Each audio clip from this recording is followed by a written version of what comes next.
Jajpur Danagadi block ପଙ୍ଖପାଳ panchayat ନୀଳମଣିଦେଇପୁର Binapani ସରକାରୀ ବିଦ୍ୟାପୀଠର ପୁରସ୍କାର ବିତରଣ ଓ ବାର୍ଷିକ ଉତ୍ସବ ପ୍ରଧାନ ଶିକ୍ଷୟିତ୍ରୀ ଶ୍ରୀମତୀ ଯୁଗପ୍ରଭା ସାବତଙ୍କ ସଭାପତିତ୍ୱରେ ଅନୁଷ୍ଠିତ ହୋଇଯାଇଛି।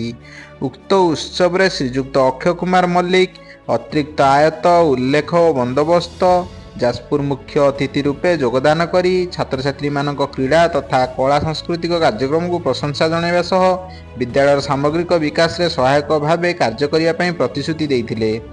ଦାନଗଦି ବିଡ଼ିଓ ଶ୍ରୀଯୁକ୍ତ ପ୍ରଦୀପ କୁମାର ସେଠୀ ସମ୍ମାନିତ ଅତିଥି ଭାବେ ଯୋଗଦାନ କରି ଛାତ୍ରଛାତ୍ରୀମାନଙ୍କୁ ଚରିତ୍ର ଗଠନ ଦିଗରେ ଆଶୀର୍ବାଚନ ରଖିବା ସହ ବିଦ୍ୟାଳୟର ଅଧୁରା ରଖିଥିବା ନୂତନ ବିଜ୍ଞାନ ଗୃହ ନିର୍ମାଣ ଦିଗରେ ପଦକ୍ଷେପ ନେବେ ବୋଲି ପ୍ରତିଶ୍ରୁତି ଦେଇଥିଲେ। ଶ୍ରୀଯୁକ୍ତ ମାଗୁଣୀ ଚରଣ ପୃଷ୍ଟି ଅବସରପ୍ରାପ୍ତ ତଥା ରାଜ୍ୟପାଳ ପୁରସ୍କାର ପ୍ରାପ୍ତ ଶିକ୍ଷକ ସମ୍ମାନିତ ଅତିଥି ଭାବେ ନିଜର ବକ୍ତବ୍ୟରେ ପ୍ରଣାମ କରିବାର ମହତ୍ତ୍ୱ ଉପରେ ଆଧ୍ୟାତ୍ମିକ ଜ୍ଞାନ ପ୍ରଦାନ କରି ଭଲ ମଣିଷ ଭାବରେ ନିଜକୁ ଗଢ଼ି ତୋଳିବା ପାଇଁ ଆଶୀର୍ବାଚନ କରିଥିଲେ। ଅନ୍ୟତମ ସମ୍ମାନିତ ଅତିଥି ଭାବେ ଶ୍ରୀଯୁକ୍ତ ହିମାଂଶୁ ଭୂଷଣ ପୃଷ୍ଟି ଅଧ୍ୟକ୍ଷ ବିଦ୍ୟାଳୟ ପରିଚାଳନା କମିଟି, ଶ୍ରୀଯୁକ୍ତ ବଳରାମ ପତି ଅତିରିକ୍ତ ମଣ୍ଡଳ ଶିକ୍ଷାଧିକାରୀ ଦାନଗଦି, ପଙ୍ଖପାଳ ସରପଞ୍ଚ ଶ୍ରୀଯୁକ୍ତ ସ୍ମୃତିରଞ୍ଜନ ଜେନା, ଅକ୍ଷୟ କୁମାର ବିନ୍ଧାଣୀ ଉପାଧ୍ୟକ୍ଷ ଦାନଗଦି, ଶ୍ରୀଯୁକ୍ତ ଦିଲ୍ଲୀପ କୁମାର ସାମଲ ପଞ୍ଚସଖା ଶିକ୍ଷା ସେତୁ ଯୋଗଦାନ କରି ଛାତ୍ରଛାତ୍ରୀଙ୍କ ବିକାଶ ଓ ବିଦ୍ୟାଳୟର ସାମଗ୍ରିକ ବିକାଶ ଉପରେ ବକ୍ତବ୍ୟ ପ୍ରଦାନ କରିଥିଲେ। ମନୋରଞ୍ଜନ ମହାନ୍ତି ଅବସରପ୍ରାପ୍ତ ଶିକ୍ଷକ ବକ୍ତବ୍ୟରେ ସମସ୍ତ ଶ୍ରୋତାଙ୍କୁ ମନମୁଗ୍ଧ କରିଥିଲେ। ଅତିଥିମାନଙ୍କ ଦ୍ୱାରା ଜଗନ୍ନାଥଙ୍କ ପଟ୍ଟଚିତ୍ରରେ ପୁଷ୍ପମାଲ୍ୟ ଅର୍ପଣ କରାଯାଇଥିଲା। ବିଦ୍ୟାଳୟର ଶିକ୍ଷୟିତ୍ରୀ ସସ୍ମିତା ସାହୁଙ୍କ ଦ୍ୱାରା ବାର୍ଷିକ ବିବରଣୀ ପାଠ କରାଯାଇଥିଲା। ବିଦ୍ୟାଳୟର ପତ୍ରିକା ଉନ୍ମୋଚନ କରାଯାଇଥିଲା। କୃତି ଛାତ୍ରଛାତ୍ରୀମାନଙ୍କୁ ବିଭିନ୍ନ ପ୍ରତିଯୋଗିତାରେ ପୁରସ୍କାର ବିତରଣ କରାଯାଇଛି। କୌଣସି କାର୍ଯ୍ୟରେ ଆମର ପୂର୍ବତନ ଅଧିକାରୀ ହେଉ କି ଆମ ଜେଇମାନେ ହୁଅନ୍ତୁ କି ଆମର ପଞ୍ଚାୟତ ଅଧିକାରୀମାନେ ହୁଅନ୍ତୁ, ଯଦି କିଛି ତାକୁ ତ୍ରୁଟି କରିଯାଇଛନ୍ତି ଆମେ ତାକୁ ସଂଶୋଧନ କରିବୁ ଏବଂ ଯାହା କିଛି କାମ ଅଧୁରା ରହିଯାଇଛି ଆମେ ନିଶ୍ଚିତ ରୂପେ ପୂରଣ କରିବୁ। କାରଣ ଏ ସ୍କୁଲଟି ବହୁତ ପୁରାତନ ସ୍କୁଲ ଏବଂ ଏଠିକାର ମୁଁ ଯାହା ରେଜଲ୍ଟ ଦେଖୁଥିଲି ଅତି ଉଚ୍ଚମାନର ରେଜଲ୍ଟ। ଏଠି A1 ପିଲା ବି ଏଠି ଆସୁଛନ୍ତି। ତେଣୁ ଯେଉଁ ପରିମାଣର ଉନ୍ନତି ହେବା କଥା ସେହି ପରିମାଣର ଉନ୍ନତି ହୋଇପାରି ନାହିଁ। ତେଣୁ ସେଥିପାଇଁ ମୁଁ ଜନସାଧାରଣଙ୍କ ପାଖରେ ଏବଂ ଲୋକଙ୍କ ପାଖରେ ମୁଁ ବ୍ୟକ୍ତିଗତ ଭାବରେ ଦାୟୀ ରହୁଛି ଏବଂ ସେଥିପାଇଁ କ୍ଷମା ପ୍ରାର୍ଥନା କରୁଛି। ଯେଠି ଆମ ଯେଉଁ ବ୍ଲକ ଯେଉଁ କାର୍ଯ୍ୟ କରିବା କଥା ଟିକେ କାମ ଅଧୁରା ରହିଯାଇଛି, କିନ୍ତୁ ତାକୁ ଆମେ ନିଶ୍ଚିତ ରୂପେ ପୂରଣ କରିବୁ। ଯାହା ତ ହେଇଯାଇଛି ସେଇଟା ଅଲଗା କଥା, କିନ୍ତୁ ବର୍ତ୍ତମାନ ଆମର ଭବିଷ୍ୟତ ଅଛି। ଏ ସ୍କୁଲର ପିଲାମାନଙ୍କର ଭବିଷ୍ୟତ ପାଇଁ ଆମେ ନିଶ୍ଚିତ ରୂପେ ଯାହା ଯେଉଁ କାର୍ଯ୍ୟ ସବୁ ରହିଛନ୍ତି ଆମ ଦାବି କରୁଥିଲେ, ବିଜ୍ଞାନଗାର ହେଉ କିମ୍ବା ଖେଳ ପଡ଼ିଆ ହେଉ କିମ୍ବା ବାଉଣ୍ଡରୀ ୱାଲ୍ ଯେଉଁ ପିଲାଙ୍କର ସୁରକ୍ଷା ହେଉ, ଏସବୁ ହୋଇପାରିନି। ତାକୁ ଆମେ ନିଶ୍ଚିତ ରୂପେ ପର୍ଯ୍ୟାୟକ୍ରମେ ଆମେ ମାନ୍ୟବର ମନ୍ତ୍ରୀ ମହୋଦୟ ମଧ୍ୟ ନିର୍ଦ୍ଦେଶ ଦେଇଛନ୍ତି। ତାଙ୍କର ଯାହା ଡିଷ୍ଟ୍ରିକ୍ଟ ମିନେରାଲ ଫଣ୍ଡରେ ଆମର ଯାହା ପଇସା ଅଛି ତାକୁ ମଧ୍ୟ ୟୁଟିଲାଇଜ୍ କରିବୁ। ଦରକାର ପଡ଼ିଲେ ପୁଣି ଆମର ମାନେ ଆମର ସ୍କୁଲ ଆଣ୍ଡ ମାସ୍ ଏଜୁକେସନ୍ ଡିପାର୍ଟମେଣ୍ଟକୁ ଅନୁରୋଧ କରିବୁ, ସେ ଫଣ୍ଡିଂ ଦେଲେ ଆମେ ନିଶ୍ଚିତ ରୂପେ ସ୍କୁଲକୁ ଆମେ ଯାହା ଅଛି ଅଧୁରା କାର୍ଯ୍ୟ ରହିଯାଇଛି ତାକୁ ନିଶ୍ଚିତ ରୂପେ ନବକଳ ବୀଣାପାଣି ସରକାରୀ ବିଦ୍ୟାପୀଠର ପ୍ରଧାନ ଶିକ୍ଷକ କାର୍ଯ୍ୟକ୍ରମ ଚାଲିଛି କୋଉ ଉପଲକ୍ଷ କଣ ଆଜିର ଏହି କାର୍ଯ୍ୟକ୍ରମ ଆମର ବର୍ଷ ସାରା ପିଲାମାନେ ଯେତେ ପ୍ରକାର କାର୍ଯ୍ୟକଳାପ କରନ୍ତି ଆପଣଙ୍କର ଶିକ୍ଷା ସହିତ ବିଭିନ୍ନ ପ୍ରକାର ଧନ୍ଦାମୂଳକ ଶିକ୍ଷାଠୁ ଆରମ୍ଭ କରି ବିଭିନ୍ନ ପ୍ରକାର କଳାକୃତିର ଶିକ୍ଷା ସେମାନଙ୍କୁ ଦିଆଯାଏ। ଗୋଟେ ପିଲାମାନଙ୍କର ସର୍ବାଙ୍ଗୀନ ବିକାଶ ପାଇଁ ଯେତେ ପ୍ରକାରର କାର୍ଯ୍ୟକ୍ରମ ବିଭିନ୍ନ ସାଇନ୍ସ କ୍ଲବ, ମ୍ୟାଥ୍ କ୍ଲବ ଆମ ବିଦ୍ୟାଳୟରେ କାର୍ଯ୍ୟ କରୁଅଛି, ଇକୋ କ୍ଲବ ଆମ ବିଦ୍ୟାଳୟରେ କାର୍ଯ୍ୟ କରୁଅଛି, ଏନର୍ଜି କ୍ଲବ ଆମ ବିଦ୍ୟାଳୟରେ କାର୍ଯ୍ୟ କରୁଛି। ତେଣୁ ଏ ସବୁ କାର୍ଯ୍ୟକ୍ରମର ଇଏ ହେଉଛି ସମଷ୍ଟି। ତେଣୁ ଆଜି ବାର୍ଷିକ ଉତ୍ସବରେ ସେ ସବୁର ଆୟୋଜନ କରିବା ପାଇଁ ଆମେ ବାର୍ଷିକ ଉତ୍ସବ ସହିତ ଏ ପିଲାମାନେ ଆମର ବିଭିନ୍ନ ପ୍ରକାର ବର୍ଜ୍ୟବସ୍ତୁରୁ ସୁନ୍ଦର ସୁନ୍ଦର କଳାକୃତିର ପ୍ରଦର୍ଶନ କରୁଛନ୍ତି। ବହୁତ ସୁନ୍ଦର ସୁନ୍ଦର ସେମାନେ ଆର୍ଟ ମଧ୍ୟ କରନ୍ତି। ବିଭିନ୍ନ ପ୍ରକାର କଳାକୃତିରେ ସେମାନେ ନିପୁଣ ସବୁ ପ୍ରକାରର। କେବଳ ଯେ ଖାଲି ଆମେ ପାଠ ପଢ଼ିଦେଲେ ଗୋଟେ ପିଲାର ସର୍ବାଙ୍ଗୀନ ବିକାଶ ହେବନି। ଗୋଟେ ଶିକ୍ଷା ହେଉଛି ଗୋଟେ ଏଭଳି ମାଧ୍ୟମ ଯେଉଁଥିରେ ଗୋଟେ ପିଲା ତାର ଜୀବନ ବ୍ୟାପୀ ସିଏ ହେଉଛି ସାଧନା, ଆଉ ସେ ସାଧନା ଭିତରେ ସେ ସମାଜରେ ବଞ୍ଚି ରହିବା ପାଇଁ ସମସ୍ତ ପ୍ରକାର ଖୋରାକ ଏ ବିଦ୍ୟାଳୟରୁ ହିଁ ପାଇଥାଏ।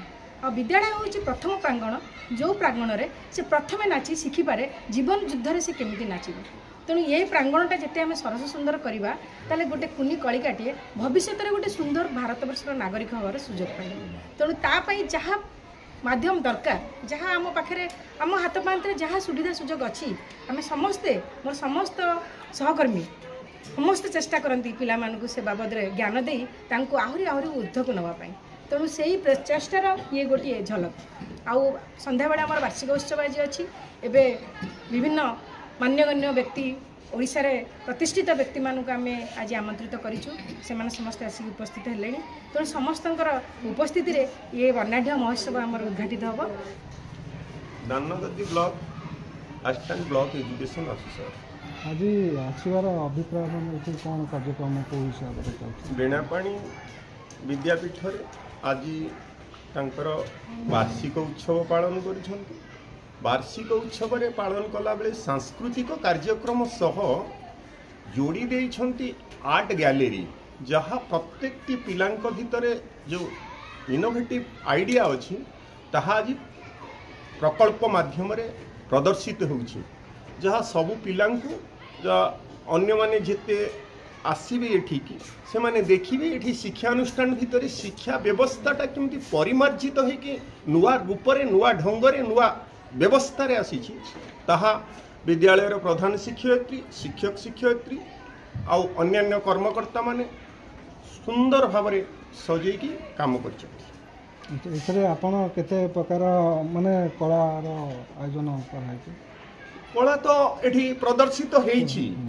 आमे तो चाहिबू आउरी केते अधिक हेई परिवो तेणु आमे आशा करिवू पुणी एमती आउ किछि आइडिया नै कि पुणी जते बेले कार्यक्रम करिवे आउरी अधिक अधिक हेले पिला तथा अभिभावक विद्यापीठर परिचालन कमिटीर सभापति हिमांशु भूषण पृष्टि।